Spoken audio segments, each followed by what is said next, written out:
તો સુરત જિલ્લાના ચેરાપુંજી ગણાતા ઉમરપાડામાં ધોધમાર વરસાદ વરસ્યો છે અને માત્ર 4 કલાકમાં 8 ઇંચ જેટલો વરસાદ અહીં ખાબક્યો અને ધોધમાર વરસાદ વરસતા ઉમરપાડાના નદી નાળામાં ભરપૂર પાણીની આવક જોવા મળી રહી છે। આ જુઓ જળબંબાકારની સ્થિતિ। ઉમરપાડાની મોહન નદીમાં ઘોડાપૂર આવી ચૂક્યા છે। ધસમસતો આ પ્રવાહ જુઓ। મોહન નદીમાં ઘોડાપૂરની આ પરિસ્થિતિ આ દ્રશ્યોમાં જોઈ શકો છો।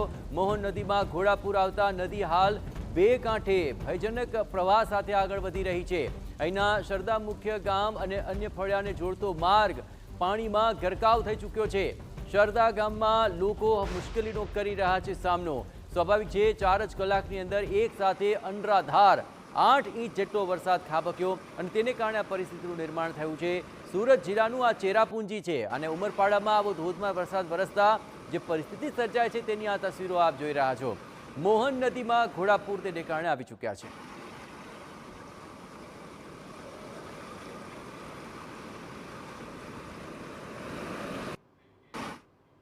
તો સુરતની અંદર મોટા વરાછામાં ફાયરની ટીમ જાણે કે દેવદૂત બની ગઈ। વરસાદ વચ્ચે અહીં ખાડ કૂવામાં ખાબકેલા યુવકનો જીવ બચાવ્યો અને આઝાદ ફળિયામાં ઘરમાં બનાવેલા ખાડ કૂવામાં એક યુવક ખાબક્યો હતો। આપને પણ જણાવીએ કે ફાયર વિભાગની ઘટનાની જાણ થતાં અહીં યુવકનું સફળ રીતે રેસ્ક્યુ કરવામાં આવ્યું હતું। ભારે જહેમતે આ યુવકને બચાવી શકાયો અને ત્યારબાદ લોકોએ હાશકારો અનુભવ્યો અને હાલ આ જે પરિસ્થિતિ છે તેમાં વિકટ પરિસ્થિતિના દ્રશ્યો સામે આવી રહ્યા છે।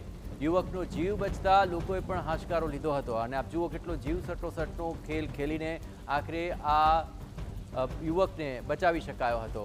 પણ આ સમગ્ર ઘટના જે ઘટી તેમાં સુરતના વરાછામાં આ ફાયરની ટીમ દેવદૂત સમાન સાબિત થઈ।